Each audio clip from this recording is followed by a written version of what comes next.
for you to change career paths and decide, I'm going to do this because I made a commitment, is another huge thing. A lot of times we sabotage ourselves, right? Because we're like, well, we can't do it. It's not going to work. Or why would I do it? It's too late. I'm too old. All of these things. And for you to do that is huge.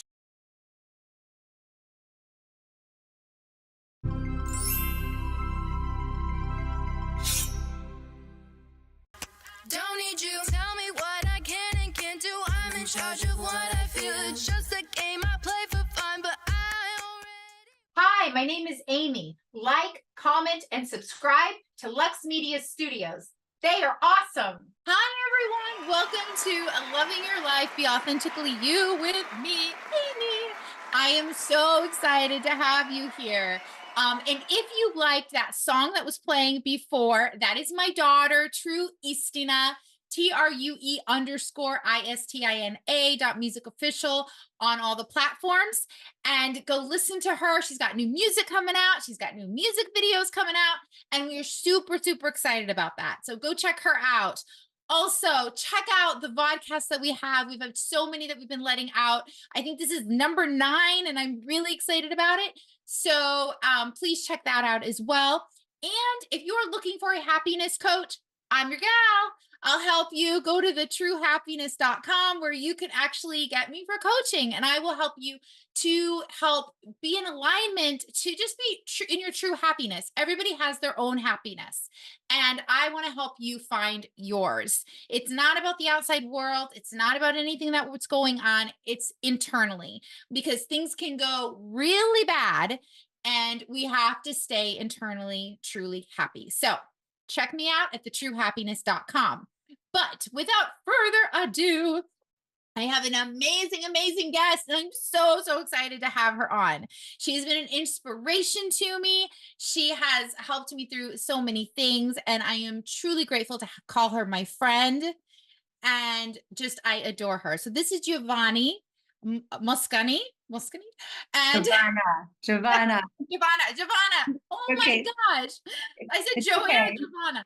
Okay, Maybe in Giovanna. another lifetime, I'll be Giovanni. Giovanna. This is being authentically myself, right? It is. I'm sorry.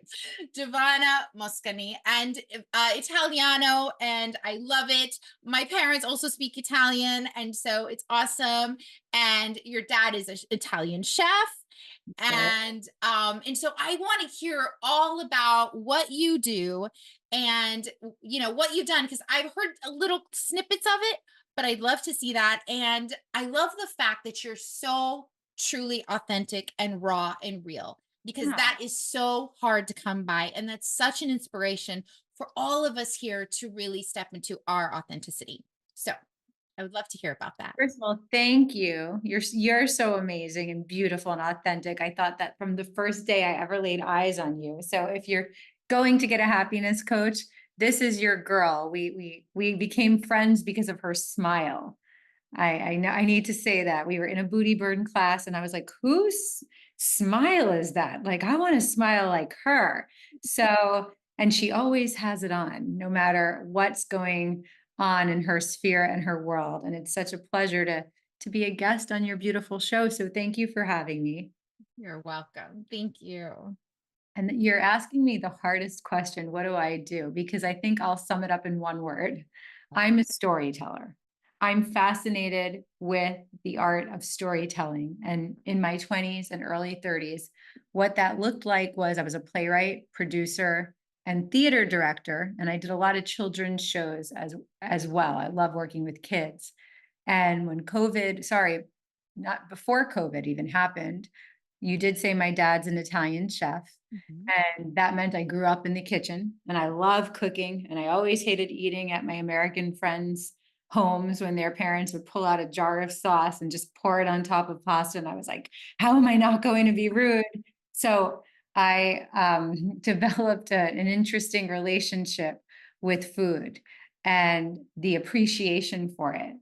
And so even though I was a theater professional, I was always in the kitchen, no matter where I was in LA, in my parents' home, at a friend's home, any chance I could get behind a stove. So cooking, I will say, is in my blood, just as much as storytelling. I think we tell stories through cooking. And back in 2014, I was in Los Angeles and I got a phone call, and my brother lives in New York. And when you get a phone call at midnight in New York, you pick it up. I knew I was going to hear something bad. And my brother was a little too calm, so I even knew it was worse. And he had told me my dad had a heart attack. And my dad's like a bigger than life personality, could never imagine this situation. So I flew to New York. And as soon as I got in the room, I heard machines going off. The nurses were asking me to leave. And I literally thought this was it. And I remember thinking to myself, oh my God, I might never see my dad again. And the fear that set in. And luckily, he was fine. He survived. It took a while. When you have a heart attack to the degree he did, the rehabilitation took a while, but I was by his side. I stayed in New York City, and I made a promise to God one night while he was sleeping. And I said, if he recovers, I need to write his recipes. My dad is a legendary chef in New York, and I was living in Los Angeles doing my theater and my storytelling. And my mom and brother tried to write his book, but my dad's absolutely impossible because he's a New York City chef and he doesn't want to slow down to give you his recipes. So I kind of knew the promise I was making to God. I was like, this is, I'm asking, I'm going to do something big in return. I'm going to do the impossible as well. And he survived. And then, you go back to life easily. It's amazing. Something bad happens and we get so worried, but then all of a sudden it becomes okay and we forget and we go back into life. And about 2 or 3 months later, I was in Greece with my husband, fiance at the time. And I said, oh my God, I made that promise to God. I need to write my dad's book. And he said, we'll do it.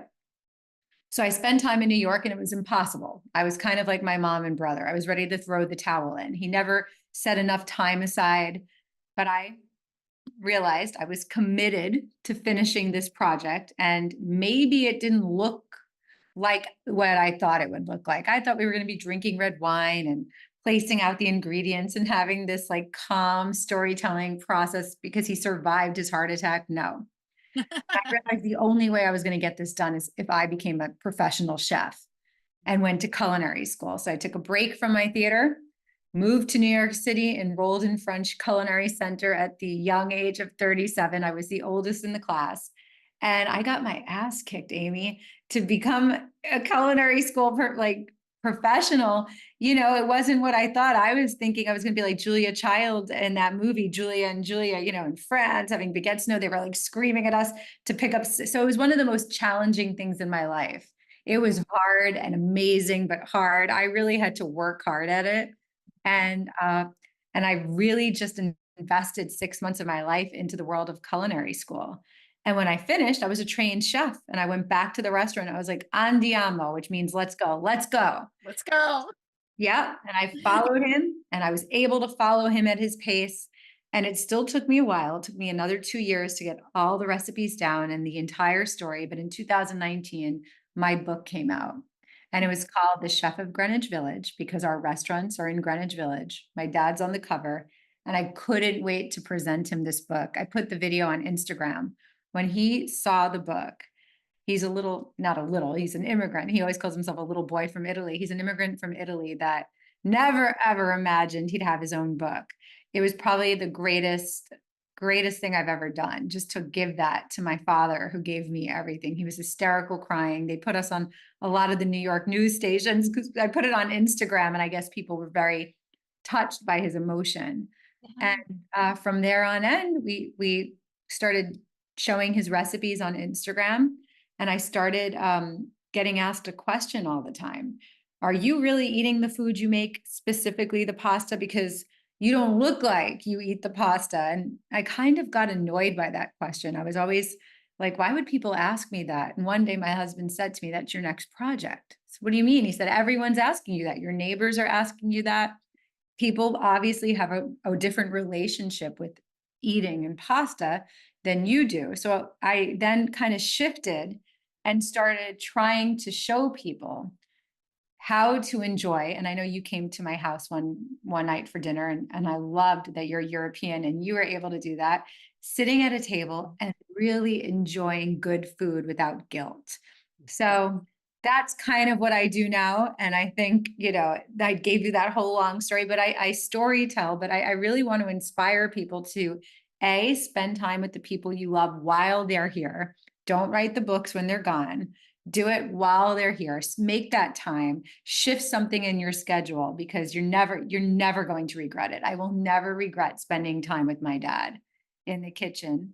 And then don't be afraid to change. Like, don't be afraid to do a little career shift in your 30s or 40s or 50s or 60s. If something's calling to you, listen to it, go with it. And then finally, life is short. Eat pasta, drink some wine, enjoy, you'll be okay. Don't take it all so seriously, and let those simple pleasures become guilty things. So that's really what I do right now.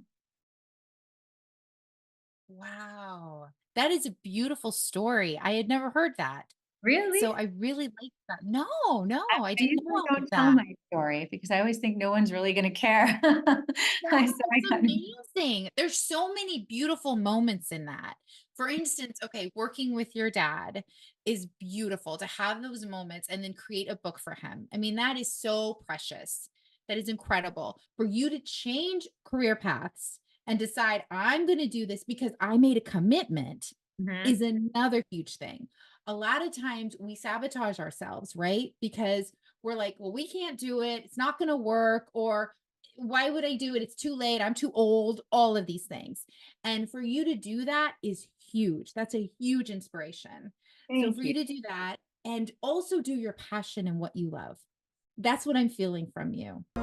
Believing Before Seeing, a new bestseller by Candace Barr. Order your copy today. Thank you. And it's so interesting that you said that. I also think it's important to make the distinction. Anytime you start something, the idea of something is much more fun. I know, listen, I was in the acting world. I worked with lots of actors. The idea of being an actor sounds much greater than what the reality of being a working actor is. Like, once people realize, wait a second, I have to do all this stuff to become a working actor, all of a sudden it loses its excitement and glamour, right? The idea, like all the things you have to do. So I think commitment is freeing, because when we're not 100% committed, you're kind of stuck in that, well, I said I was going to do it, but it's too hard, and you're overthinking. And at least when you're committed, even when it's so hard, you're not giving yourself that option to say, I'm not doing it. I mean, and then you don't have to deal with the inner dialogue of, well, it's too hard, and maybe no, you're committed, and maybe it's not going to be easy, but you're still committed. So that was a distinction I made writing that book. Wow. That's, yeah, that's beautiful. And like I said, that's hard for people to do. That really is Very hard hard. It for, was hard for me to do. to go through that. I want to write a book too. My parents, of course, are in Croatia, and I would love to write a book for them. My dad will be turning 90. It's his 90th birthday in March. Yeah. And so I'm going to be over there seeing them with the whole family. I'm super excited. And I want to hopefully write a book for them too. And like you said, do it now. Like, this is the time. If not So now, you might miss out. exactly. Exactly. Time is not, it's our greatest gift. Time, it's our most precious possession. It's the one thing that we can't get back again. So that Exactly. that really is something that hit home for me, in just terms of like how I live life now, because you just never know when something's going to happen. And I don't think on our deathbed we're going to regret the family time. Like, we might regret that we spend more hours in the office, but we won't regret these little moments that just, they're magical. Yeah. The beautiful memories. Mhm. I think when something happens, we really change our mentality, to just say, well, what is important? And a lot of Yeah. people really focus on career and on the finances and all of this. And yes, we need that to survive. But again, what's that really going to give you at the end of the day? We never know what's going to happen tomorrow. Yep. So, You're right. And the key is to remember that moment, because I know that when life starts going back to normal, it's so easy to forget. So I'm that one of those people that when I start finding myself forgetting things I went through or blessings that are in my life, but so life is occurring, I try to like step back a little bit because it's so easy to forget, it really is, and go back to old ways and maybe not make that time and start thinking like we have all the time in the world again. It's funny how the human brain does that when things are going well. It's when things are not going well that we're more in tune to it. That's true. That's true. And it's like, okay, I'm not feeling good. So now I got to start doing, being more Yeah. grateful for this or see this differently or these little blessings. No, do it now. Do it now. I think it's so important. Yes. So I wanted to touch on something else, which I think is so beautiful. Your posts on Instagram are so, so, so inspiring. And Really? Thank you. they are, they really are, because Someone thank you. so, you're so raw and real and vulnerable. Thank So you. how are you able to stay in your true authenticity? Were you always like that? Or is this something that you've had to develop? I would love to hear your story on that. Was I always true? I feel like me being truly authentic looked different at different times. I was always really shy as a kid and as a teenager, very, very insecure. I remember being in school, I would always get the report card where I had all good grades, but then class participation, I didn't have a good grade in. And my mom would come back home and she would say, the teacher says you don't open your mouth. And once you become that person who doesn't open her mouth, people label you that way. And I remember like when I did open up my mouth, my voice was really meek and small. I didn't know how, so I don't know if that was me being authentic at that time or just responding to these feelings I had of being afraid that people were going to make fun of me or being afraid I wasn't good enough. I think that's why I went into acting coaching, because performers need to be so vulnerable. And I felt that I was someone who was so nervous, even though I loved storytelling. I was so worried what people would think of me. And I've overcome it, but there's times I'm posting on Instagram where I'll look back at something, a recent bathing suit shot. I have a new book about staying in shape. So I would like to put myself out in a bathing suit in order to make that point. And I'm like, oh my God, I'm 45 years old. I know that there's friends in New York who are probably saying, what is she doing? And as soon as I catch myself saying that, I'm like, this is the growth. This is the lesson here. Who cares what they're saying? And if they're saying that, it's because you left a little imprint. You're giving them something to talk about. So now I just learned to change the dialogue. I don't think the feelings ever go away. I just think we evolve and we're more prepared to do something about it. So I have all these little inner voices. As soon as my critical voice comes in, and it comes in often, I'm sure you're an artist, you know that as well, that anytime we write something or put something out there, we second guess it.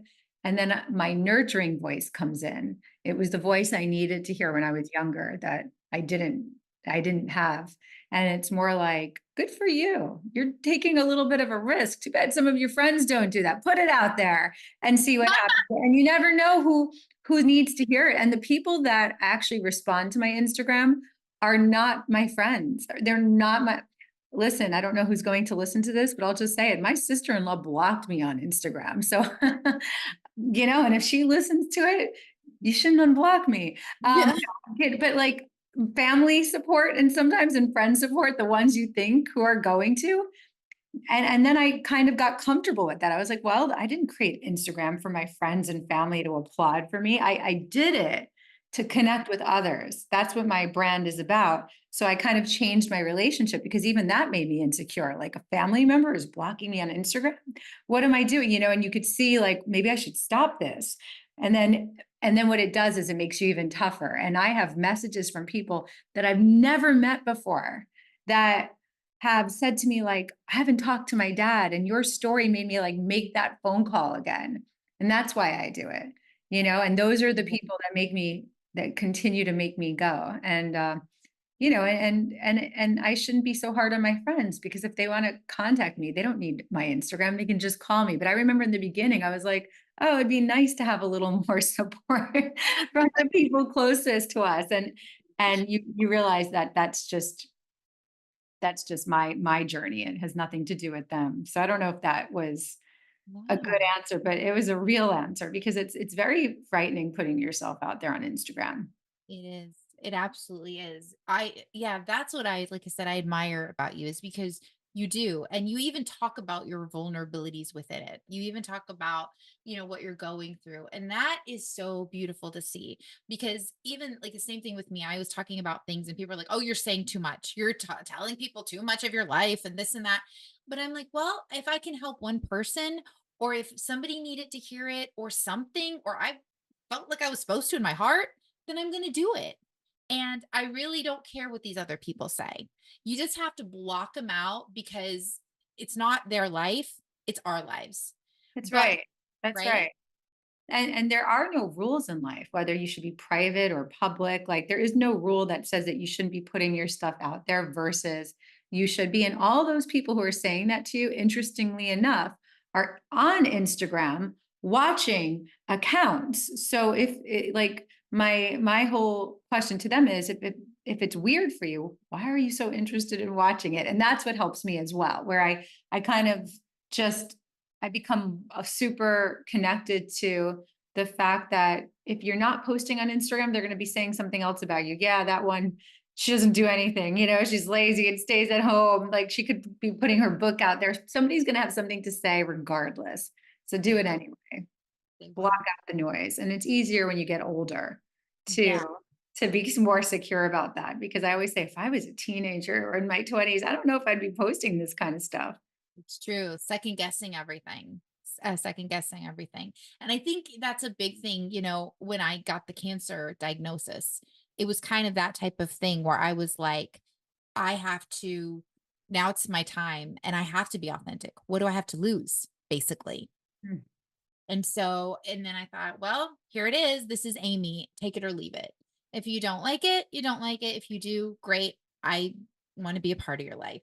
And usually, the more that we do that, the more we step into our authenticity and our beauty and who we are as a woman and a person, even a man, the more that we step into it, the more people are attracted to us that vibrate at the same level, that are the same type of people, that resonate with us, and that we have it's a camaraderie and it's so beautiful to see. And the other people are like, they just kind of move away. I've noticed that. I hope you're getting support with this beautiful podcast Thank you you. created because I know how vulnerable and how honest you are and authentic. And I think this is going to help so many people as somebody who's been a part of your journey. You have cancer, but it doesn't define who you are. You're an artist, a mother, a friend, a lover. You're so many things. And I think that could really help people who are coping with it right now. So tune in, people. This girl is a magical force. Thank you. Behind that smile is this brave, courageous, incredible woman that we're so lucky to have. I really mean that. Thank Going you. to cook for you again. Oh, I love your food. It was wonderful. It was wonderful. Absolutely. I'm very honored to have you in here. And I'm honestly mean it when I say you started my journey in the fact of me talking to you and you're like, Amie, there's something. And I felt it and you knew it. And it was just how everything just kind of came to fruition. And it really is amazing how miracles happen like that. And how I met you and how I met Brooke and just how everything even came to fruition is just has been beautiful and a blessing. Well, the way I heard about you had to do with your smile too. Brooke, our friend, Brooke Burke, I work with her and create menus. I should have stated that. She's gonna be like, you didn't tell people that. I create menus for her app, but she called me up one day. She's like, there's this woman. She came into class and I'm so drawn to her. And I'm like, could this be that this woman is this, like maybe Brooke is exaggerating. And then I felt the same exact way. You really are a magical lady, Miss Amie. Thank you. Thank you. I You're miss you. I want to hug you. oh, I It's know you're too soothing. far away. I know. Well, I'm so excited. I have to wrap it up, but I am really, really excited having you here. And I want to have you back because I know there's so much wisdom that you have to offer the world, and you're so beautiful inside and out, Joanne. And I really do appreciate it more than you can imagine. You really mean a lot to me. So Thank you. Amie, you always leave me better than you find me. I was not feeling so well today, and now just being around you made me feel better. So thank you. And I'd love to come back anytime. We have so much to talk about. Amie and I talk about everything. So choose your topic. everything under the sun. We really do. I don't know if we could talk about all the things we talk about. Absolutely. Stick to food, maybe? No, I'm kidding. Well, so everyone, thank you so much for joining us. This will be on Wednesday. Super excited. Yes, we're so excited. Also, go check out Brooke Burke Body for sure. Her app. Go check out. You can go to classes. Just You look can at work her. out live with us on Fridays. You need to do that one day on Zoom.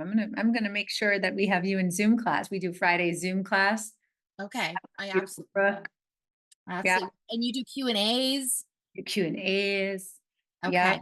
I try to Yeah. always tell people to eat a little pasta after the workout. I don't know if they think I'm crazy, but just Yeah, have a healthy relationship with food and just enjoy it, live your life and just body, mind, and soul alignment in true happiness and authenticity. When you do that, you step into the light and then you can really live in a beautiful light basically and be happy.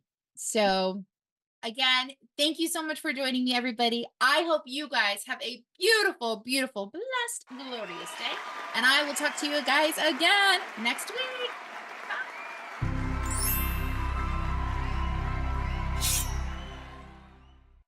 Don't need you. Tell me what I can and can't do. I'm in charge of what I feel. It's just a game I play for